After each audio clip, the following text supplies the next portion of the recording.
Hello and welcome to Wisdom Within. I'm your host, Talia. Let's come home to ourselves and inspire others to do the same through real talk and seeing beyond the mundane. Let's get into it. Hello, beautiful people. Welcome to this week's episode of Wisdom Within. It is a very exciting part 2 to last week's episode with Michal and Trisha. So I really hope you guys enjoy as we dive into all things related to conscious relationships, attracting your soulmate, and all things that are so important to communication. And yeah, as you can probably hear my voice, I'm not 100% well since coming back to London. And yeah, the journey of that's just been leaning into resting, listening to my body, and exciting update is that I have a mic. So enjoy this piece of audio being like this, and more of this will come.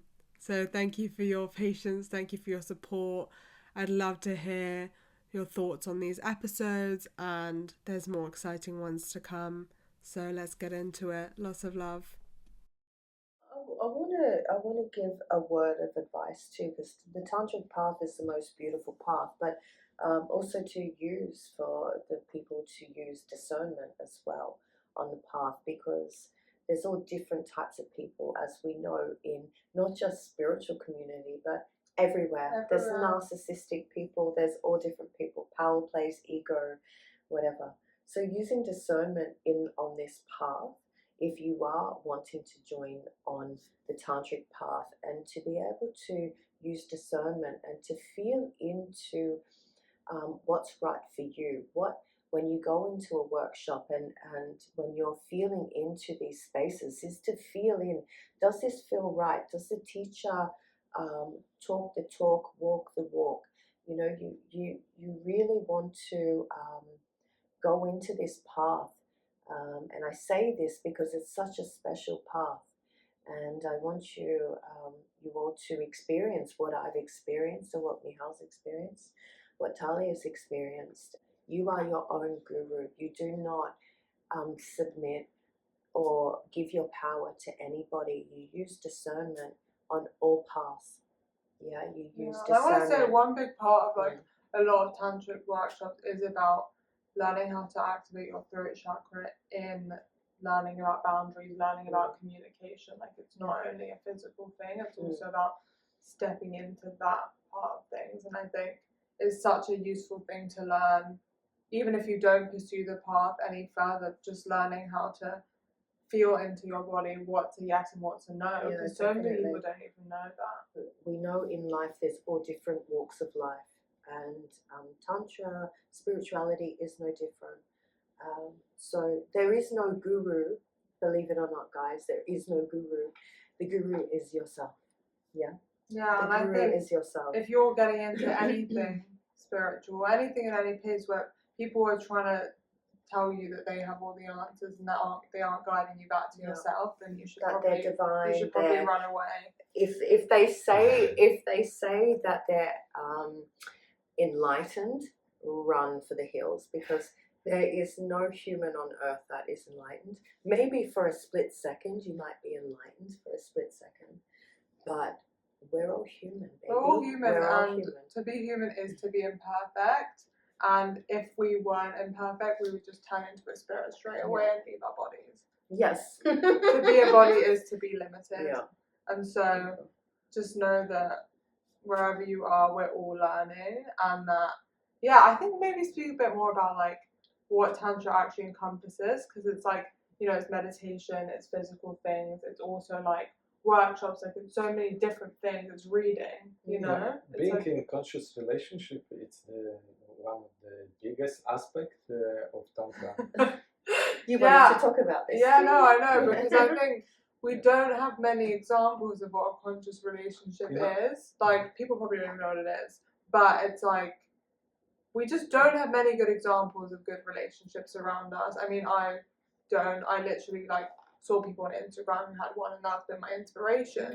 And so I think just like being in real life with people who are in a conscious relationship and just seeing the way like devotion is something divine that you're bringing through, and like all these concepts are like people don't bring into a normal life, and they settle and they're unhappy, or you know, they don't see all that's possible for them because they don't believe they can have it. So yeah, in Tantra, because Tantric path is to learn how to love better, doing it. We want to learn how to love better by going through our processes. So we use the Tantric techniques, we use the circumstances, we use the triggers, what are triggering us, to learn how to grow through them, to not to repeat the same program again and again. I think that's the thing in so many relationships, like you're actually fighting about the same thing for years. Like maybe it'll come in different forms, but it's like people don't know how to move past things and actually talk about things in a way that means that you can move on from them. All those tools, like tantric communication. Yeah, so that's what I wanted to speak to. Is just that, like, how many different things it encompasses. Like, it can help you in so many areas of your life. So if someone's triggered, how would you so work through them? Like basically, what tantric massage, what I said about the armoring, it's like we look for the places where the wound is to trigger that wound, that the person can release that emotion. But the trigger, especially in the conscious relationship where we move out all the masks, it's happening also by our behavior, by the repeating the same situation what you had maybe with your mother, your father, maybe what you had in the previous relationships. And then you have, like, when you are conscious about what's going on, what is there to play, if the thing's repeating, it means you are in the program, you are running on the subconscious. So to be conscious is to recognize first the program, and the second, work on it. Sometimes working on it, it takes time because we were conditioned by many programs. How heavy for and how 1,000 impacted years. it is. Yes. Because also, like, when you enter a relationship, you don't actually know what's going to come out because it's a mirror. And we it's have like, masks sometimes like you think you've done a lot of work, and then that person will trigger something in you that you didn't even know was something. Yes, we get closer, we connecting, so we trusting, so we are opening more, so we opening more, so all the protections what we normally have by the people who we don't know, we remove, and then suddenly the wound is sensitive. But that's the moment. Okay, we say, like in Tantra, God bless the triggers, because they are showing us that the wound is still there.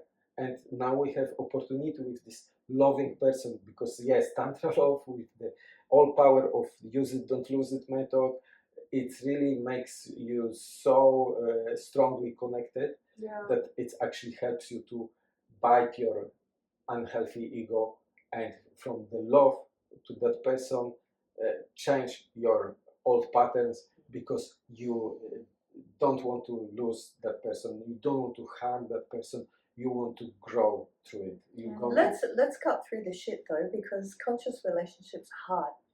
Yeah, they're not like your typical normal relationship. They will bring out every mirror. They will mirror everything that you are, which means that you have to work on it, which means you have to be conscious, which means you have to take responsibility of everything. Everything. I mean, not everything, because there can be I think different someone things. who enters into a conscious relationship is someone who already realizes that they're at cause of their life, and that they've already brought that in themselves, and then the relationship adds like a whole other dimension, but like you already know that you are responsible for your reality. Everything is going to come up in that relationship to learn, to grow. And the thing is, what helps this conscious relationship grow is actually both inner childs coming together and working together to see the wounds, to see the good, the bad, and the ugly, and to be able to work through them together.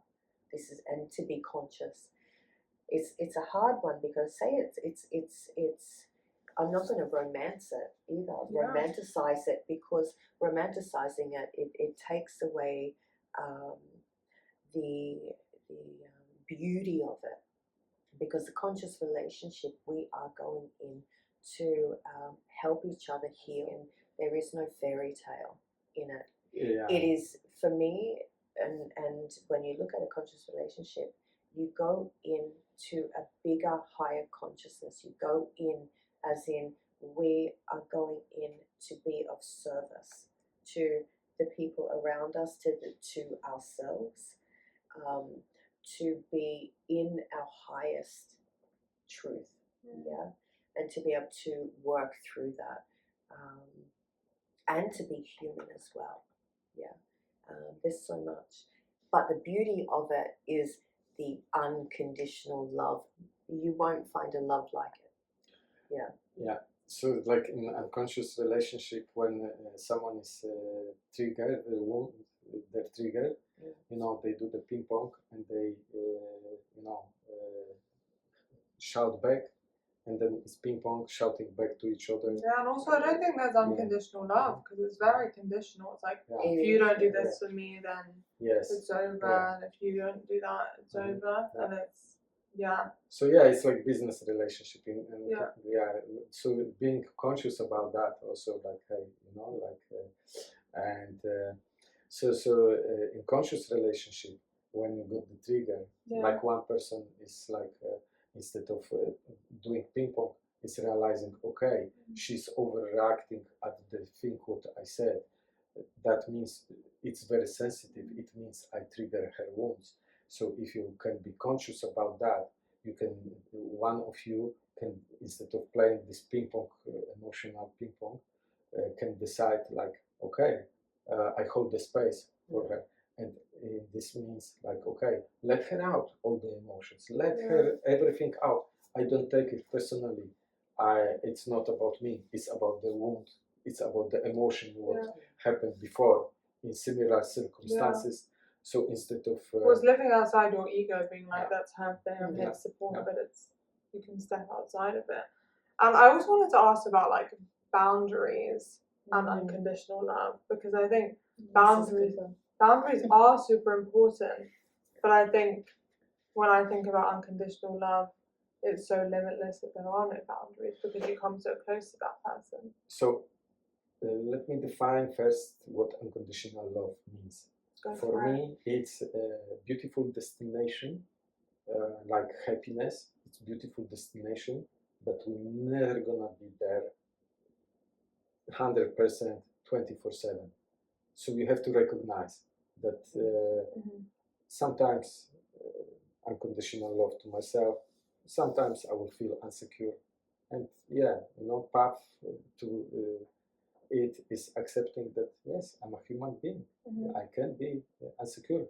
Maybe I made some mistakes today, and I feel like shit, But yes, it's a path, Like, so maybe instead of beating myself like I used to do, it's learning how to not, and then maybe be also more acceptable for myself. The same to the partner, learning how to love better. This is a beautiful direction. This is like the thing. It's not the way to unconditional love. The unconditional love is the way. So I want to say, to romanticize a conscious, I want to be in a conscious relationship. Yeah. First of all, are you ready? Like you said, are you ready to be conscious and to bring everything to the surface? Yeah, so I wanted to speak a bit about like, okay, so say if you feel like you're ready, what is the process of finding that and like really holding space for that to come in? Like, if you've never met a man like that, but you want it, obviously it's about finding it in yourself first, right? Is that what you'd say? Or what would you say to someone looking for that? I would definitely say that, because me on the path of looking for that, definitely, and it was something I always believed, that if you raise your vibration and start to work on yourself, start to raise your vibration, be the love that you are looking for. Yeah. So if you raise your vibration, and that's by lifestyle, that's by looking after your body, your mental health, your Use it, don't close it. emotions, sacred sexuality. And that's the thing, use it, don't lose it can also be used for self-pleasure as well. Which I Yes, don't think we definitely. mentioned Yeah, that. oh, definitely. So conscious relationship is when you are raising your vibration, you will be able to then attract someone on the same frequency. If we're in a shit energy, low vibration, oh, he always does this, I always pick the same partners on this or that, guess what? You're going to attract the same person. But it's not until you start to work on yourself, and this is what I did, and this is what I constantly did, and I've always, every time, raised my vibration and got the love. I hear it from sisters as well on the tantric path is, oh my God, I just manifested my love, just manifested exactly what I wanted.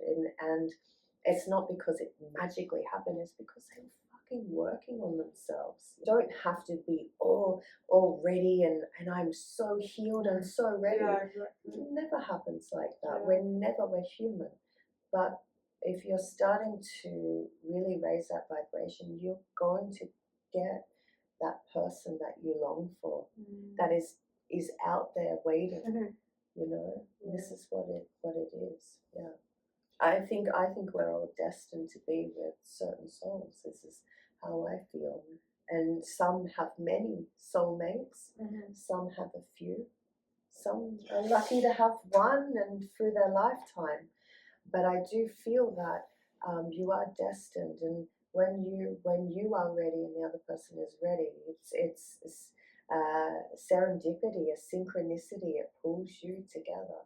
If you are on the spiritual path, you not always get what you want, but the universe sometimes may give you what you need. So there would be this person who is triggering you actually your wounds, you know, and many of the people nowadays, when that's what is unconscious very often, when they see some challenge, they go to the next relationship, and they guess what, they repeat the same things again and again, or you know, they see like, oh, if that is the trigger, I will shut out my mouth, I put everything under the carpet, and we pretend that we are happy. People put a lot of things under the carpet instead start to work on it. And being in conscious relationship is intention to work on the things instead of running away or putting under the carpet. Yeah. So it's not something to be romanticized. I think going back to your question, Talia, like and to call in, to literally call in, not with all these, he has to be, you know, 7 foot tall or black hair, brown eyes, super rich, this or that. But it's because your soulmate will differ from what you think. It's actually what the feeling and the soul connection that will draw you in, like Michal said, what you need. And for me, Michal was definitely not what I was looking for. We are so completely polar opposites. Yeah, he lives in the jungle, I live on the ocean. Totally different lives, but it brought us together. And I think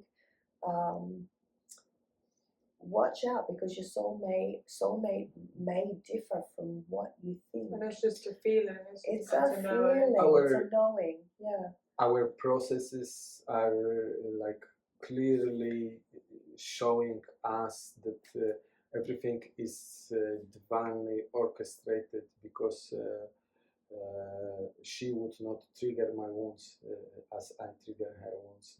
Perfectly, exactly how we trigger each other's wounds. How, you know, I would not grow through so many things if I would not be triggered by Trisha. And so she made me so growing so much, because she made me realize.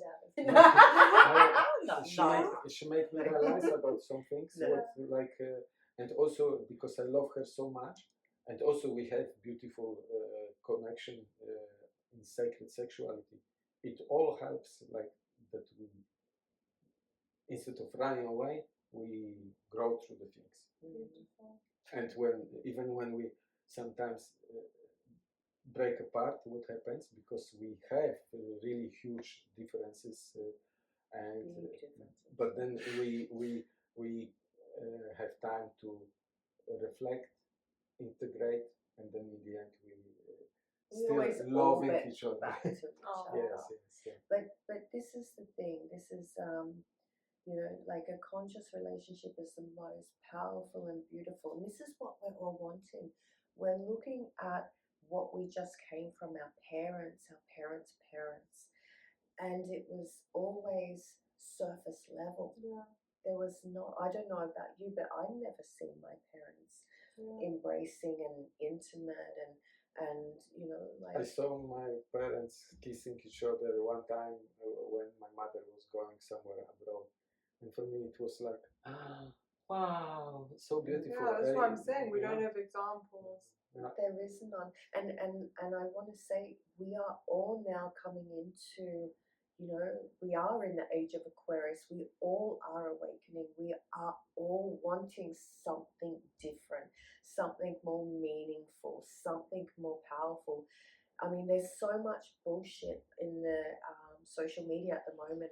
You have to be feminine. You have to be masculine. You have to. Men are like this. Women are like this. It really is complicated at the moment. We just want to come back to something special. Come back to just being natural, authentic, being real, connecting into real connections around you, back to your heart, back to your world, not trying to be something that you're not. And that's what I loved about Tantra when I first started doing these classes, like the conversations you have and the level that you connect with people that you just met. Like, people don't connect like that with people that they've grown up with or that live in their house, because people don't ask those questions. People live with masks and they don't take the time to ask those questions, and it's so healing to just feel someone's heart. We have this beautiful thing in Tantra as well. When you first meet someone, or when you're on a date, your first date with somebody, is what does this connection mean to you?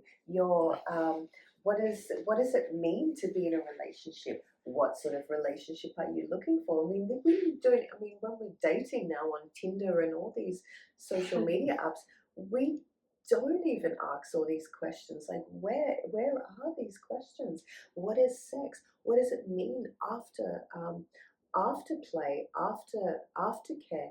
What do I want? Yes, I want to wake up and have breakfast with you and a coffee, and then we say goodbye. Or do you want to whip out the door and quickly run away? What is it that we're wanting?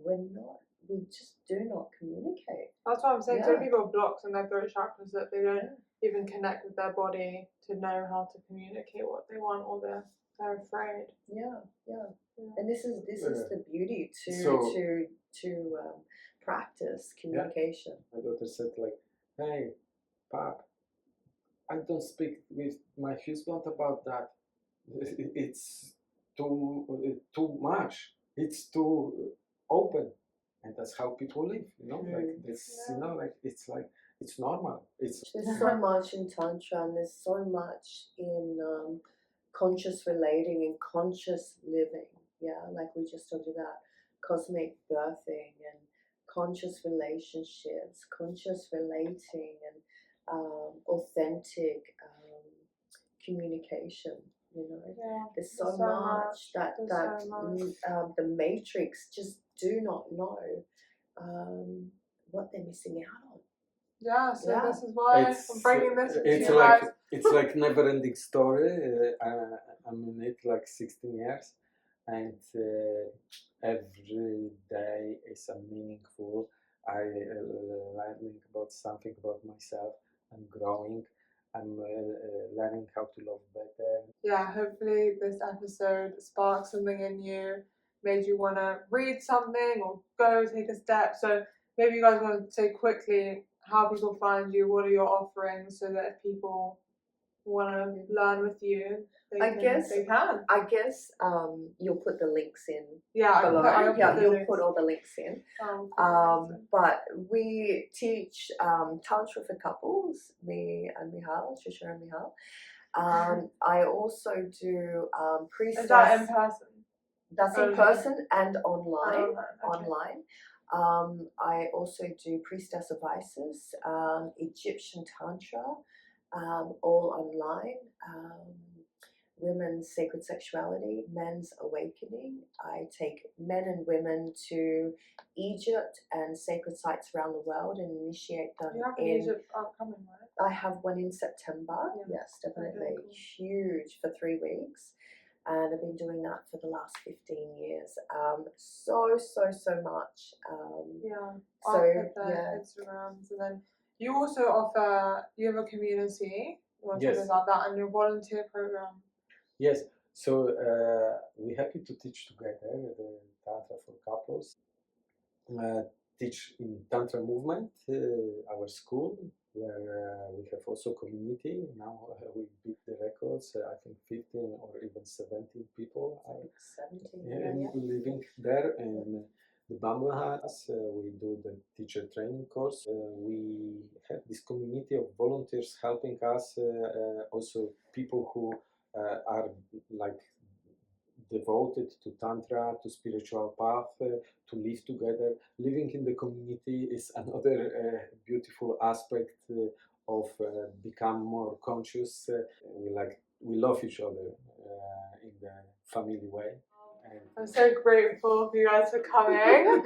And yeah, it's been amazing to meet you guys, and it's just amazing to see people who live what they teach and dedicate their lives to inspiring others to do the same. So I hope this inspired you guys, and yeah, sending so much love.